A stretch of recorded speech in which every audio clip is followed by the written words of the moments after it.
आप सभी भाइयों को जय श्री राम। बहुत सारे मुद्दे देखे होंगे, 2-3 वीडियो है मैंने डाला हुआ है अपने यूट्यूब चैनल पे। ये मेरा तीसरा वीडियो। अभी हम हैं प्रतापगढ़ ज़िले के मानधाता थाना लगता है ये, और थाने से ये 200 मीटर की दूरी पर है जो हमारा संस्कृत विद्यालय है।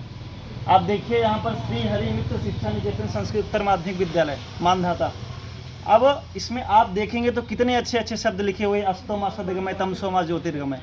बट अगर आप धरातल पर इन चीज़ों को आइए देखिए तो आपको लगेगा कि वास्तव में हमारी सनातन संस्कृति का जो पतन हो रहा है वो कारण क्या है। जब हमारा आधार ये है, ये हमारा आधार है। अगर आप देखोगे तो चारों तरफ ऐसा लग रहा है कि जैसे ये कोई कबाड़ खाना हो जहाँ पर कबाड़ रखा जाता है। हमारी संस्कृत पाठशाला है जहाँ जिस भाषा के द्वारा हमारी वेद, हमारा पुराण, हमारा सारा कुछ, हमारे धर्मग्रंथ जिस भाषा पे आधारित हैं, और वो भाषा का आज देखो क्या स्थिति है। पाठशाला तो है, बच्चों का एडमिशन भी है, 100 से 110 बच्चों का एडमिशन हमारे इसमें एक रजिस्टर में अगर आप देखोगे तो 100 से 110 बच्चों का एडमिशन आपको यहाँ पर मिल जाएगा। प्रवेश बच्चों ने लिया हुआ है, लेकिन बच्चे आते नहीं हैं, उनके माँ बाप बच्चों को भेजते नहीं हैं। शिक्षक आते हैं, वो अपनी ड्यूटी करते हैं, घर चले जाते हैं। लेकिन बच्चे आके भी करेंगे क्या? क्योंकि आप मान लीजिए समाज की तो गलती है कि वो अपने बच्चों को नहीं भेजते।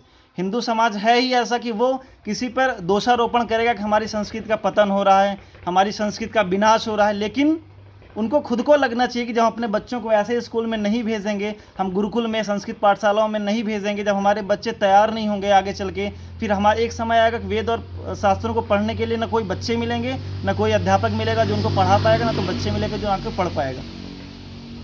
हम मान लीजिए बच्चे आते भी हैं तो हमारी सरकार देखिए, जहाँ पर मैं मौजूद हूँ मानधाता में, यहाँ का विधायक भाजपा का है जो हिंदूवादी पार्टी कही जाती है। लगता है कि हाँ योगी महाराज की सरकार है, तो इस सरकार में हमारी जो धर्म का विकास होगा, धर्म से संबंधित जो चीज़ें होंगी उनको पहले प्राथमिकता दी जाएगी। लेकिन सांसद भाजपा का, यहाँ का विधायक भाजपा का, जनप्रतिनिधि हमारे भाजपा से ही हैं, लेकिन किसी की दृष्टि इस पर नहीं पड़ती, क्योंकि ये हिंदुत्व का जो चोला है ना, इन्होंने चुनावी ओढ़ के रखा है।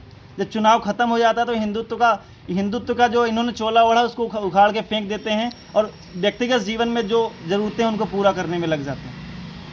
बच्चे आते नहीं, शिक्षक करें क्या, वो पढ़ाएं क्या? चलिए मान लीजिए बच्चे आ जाएं, तो अगर बालिका आएँ, ये 12वीं तक का बताऊँ आपको, 12वीं तक का ये शिक्षा निकेतन है, यहाँ पर संस्कृत पाठशाला 12वीं तक यहाँ चलती है।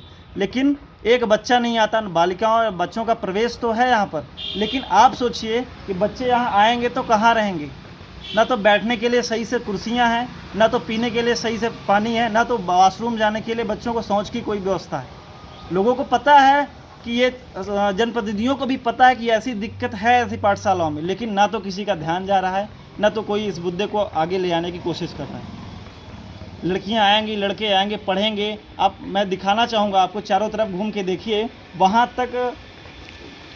तक आप देखिए, चारों तरफ आपको जितनी भी यहाँ की ज़मीनें हैं, आपको कहीं पे भी नहीं मिलेगा कि एक गिलास आपको यहाँ पानी की व्यवस्था मिल जाए। शौच जाने के लिए किसी तरह का वॉशरूम की किसी तरह की व्यवस्था नहीं। बड़ी बड़ी सरकार की योजनाएं हैं, लेकिन धरातल पर किसी तरह की योजनाओं को आपको देखने को नहीं मिलेगा।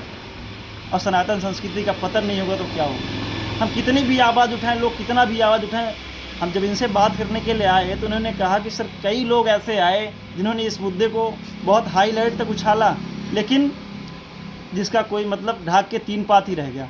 ये खंडहर, ये जो है ना, एक टाइम पे खंडहर था, मुश्किल से 1 हफ्ते हुए इसका भी रंगाई पुताई हुई है। वो भी शिक्षक अपने पैसे से इसकी रंगाई पुताई किए हैं, क्योंकि उनको खुद में शर्म आती है कि यहाँ बैठे हैं तो शायद कोई जानवर निकल के उनको कोई नुकसान ना कर दे। ऐसी स्थिति हमारी शिक्षा निकेतन की, ऐसी स्थिति हमारे संस्कृत विद्यालय की, ऐसी पाठशालाओं की। सोचिए कि अब लोग, फिर हम तुलना किससे करते हैं? संस्कृत की तुलना मदरसों से करते हैं। इनकी तुलना हम जो ईसाइयों के बड़े बड़े कॉन्वेंट स्कूल चलते हैं वहाँ पर चलते हैं। क्यों ना बच्चे अपने मदरसों में बच्चों को भेजें, वहाँ तो सुविधाएं हैं तो वो भेज रहे हैं। बड़े बड़े कॉन्वेंट स्कूलों में बच्चे जाते हैं तो उनको अच्छे से पढ़ाया जाता है, वहाँ हर तरह की सुविधाएं आपको, आज की जो आधुनिकतावादी युग है, हर तरह की सुविधाएँ उनको मिलती हैं। लेकिन आप आइए हमारी पाठशाला में, जो हिंदुस्तान है, जो हिंदुओं का देश आप कहते हो, हिंदू राष्ट्र बनाओगे, ऐसी स्थिति को लेकर आप हिंदू राष्ट्र बनाओगे? मैं कहूँगा आप दिखाइए इस चीज़ को। ये इनका ऑफिस है, जहाँ पर जिसकी अभी तो प्लास्टर नहीं हुआ है। पूरा अगर घूम के देखिए चारों तरफ तो पूरा खंडहर मात्र के अलावा कुछ नहीं है यहाँ पर। हिंदू राष्ट्र बनाना है सर, अगर सनातन संस्कृति का उत्थान वास्तव में करना है, पहले इन मूलभूत सुविधाओं को ऊपर लेके आइए। इन जैसी चीज़ों को, ज़रूरतों को पूरा कीजिए। बच्चों को अच्छी शिक्षाएं देने के लिए ऐसी व्यवस्थाएं कीजिए कि लोग अपने बच्चों को भेजें। हाँ, वास्तव में आप देखिए, बड़े बड़े गुरुकुल के नाम से, हमारे धर्म के नाम से ही यूनिवर्सिटी चलती थी। तक्षशिला नालंदा विश्वविद्यालय धर्म के नाम से ही जानी जाती थी, लेकिन तब वहाँ पर सुविधाएं होती थी। लोग अपने बच्चों को चाह कर भी भेजने के बाद मजबूर हो जाते थे, क्योंकि ऐसी सुविधाओं के बाद बच्चा हमारा फिजिक्स और केमिस्ट्री, मैथ के साथ साथ अपनी धर्म और संस्कृति का भी कुछ ज्ञान लेगा। लेकिन आज के समय में ऐसी स्थिति नहीं है, क्योंकि सरकारों के जो दावे हैं, तो सरकारों के जो करने के लिए जो सरकारें सोचती हैं, वो सब हवाई है। मात्र ज़मीन पर आपको कुछ नहीं देखने को मिल रहा। तो मैं सभी से निवेदन करूंगा कि वास्तव में अपनी संस्कृति, अपने राष्ट्र का, अपने देश का, अपने धर्म का उत्थान चाहते हो, ऐसी चीज़ों पे फोकस कीजिए। और यहाँ के जनप्रतिनिधियों से मैं विनम्र निवेदन करता हूँ कि आप जीत तो गए हो हिंदू समाज के वोट के दम पे, कम से कम उनका छोटा मोटा काम तो कर दिए, ताकि वो भविष्य में कभी आप मुँह दिखाने के लायक ही हो। मैं अगर वीडियो बहुत दूर तक पहुंचती है तो ठीक है, नहीं तो आवाज़ जैसे लोगों की दब गई वैसे मेरी भी दब जाएगी। कोई इसमें बहुत बड़ी बात नहीं।